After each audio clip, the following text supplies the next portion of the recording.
Salam, necəsiz? Ben çox yaxşıyam. Yaxınlarda video paylaşmışdım və sizə demişdim ki, bir neçə mövzular var. Bu barədə sizinlə danışacağım. Yaxın zamanda canlı yayımlarda da müzakirə edəcəyik. Birinci istəyirəm, gəlin danışaq. Geznələrin qaynataya tərəf yıxılmağından eyni şeydir. Yəni gəlinlərin də ər tərəfə yıxılmağından nədən irəli gəlir?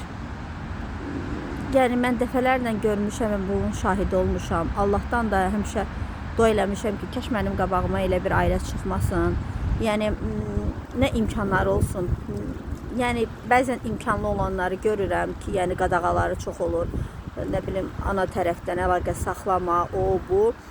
Yəni bunları görürdük də, fakt var idi. Amma mən sonradan artıq gördüm ki, hətta yeznələr var ki, yəni arvadı tərəfə yıxılır. Nə deyim ona mən? Mən elə kişilərə, elə qadınlara nə deyim? Yəni sən bugün anavı kimsən ayağının altına qoyursansa və yaxud da öz doğmalarını satırsansa nəyə? 100% burada nə var? Pul. İnsan nə qədər sevsə də, nə qədər həyat yoldaşına hörmət eləsə də, inanmıram ki, bu qədər alçalar, inanmıram ki, bu qədər rola girə və kişi ifadəsindən çıxa bilər. Yəni demək ki, onun nəysə bir ya əmması var, ya da ki əmması var. Yəni başqa bir şey yoxdur da. İmkanlarına görə mi, vəzifə verəcəklərmi deyəmi, satılır, tabe olur. Amma necə, dostlar?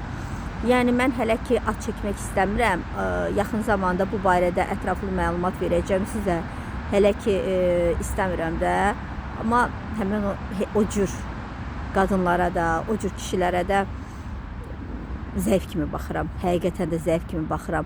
Əgər sən bilirsən ki, bu belə deyil, elədir, amma sən bugün onlara qarşı çıxacaqsan kimi elə bir ortada boşanma olacaqmı və yaxud da cibindəki pulu alacaqlarmı? Nə bilim, söz tapa bilmirəm, bilirsiniz. Yəni bu insanlar niyə belədir? Niyə satılırlar? Yeznə, gəlin, nə bilim. Şükür Allaha ki, yəni həqiqətən də mən nə atam, nə anam heç vaxt bir-birlərinin ayağına vermədilər. Yəni öz ailələrinin hörmətində gətirdilər. Ər tərəfdə, arvad tərəfdə, yəni həmişə bir-birlərinə can deyib can eşitdilər. Amma yəni belə insanlar da, belə nəsilləri də görəndə Allah haqqı. Yəni təsəvvür edin ki, mənim həyat yoldaşım mənim bacılarımdan xoşu gəlmir və mənə deyir ki, bacılarından əlaqə qurma.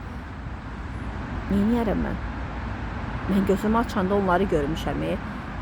Yəni mən onu ya başa salacağım ki, niyə belə deyirsən? Sən bacılarından ayrı qala bilərsənmi?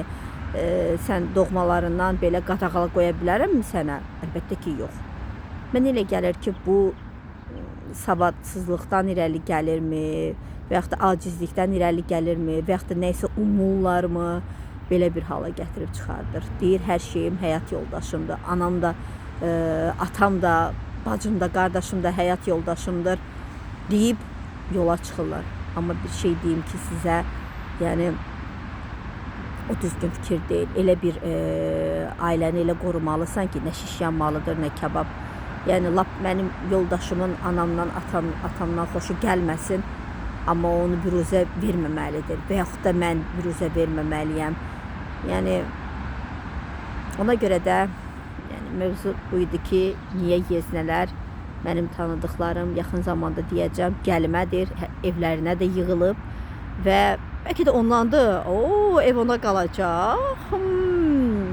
Hətta ona vəzifə də veriblər.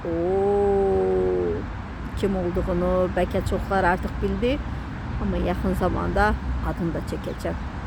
Bir söz də var, deyir, boynuvu yerə soxum, sənin kimi elə yəni yeznələri nənələr deyir də, boynuvu yerə soxum, satıldın arvad tərəfə.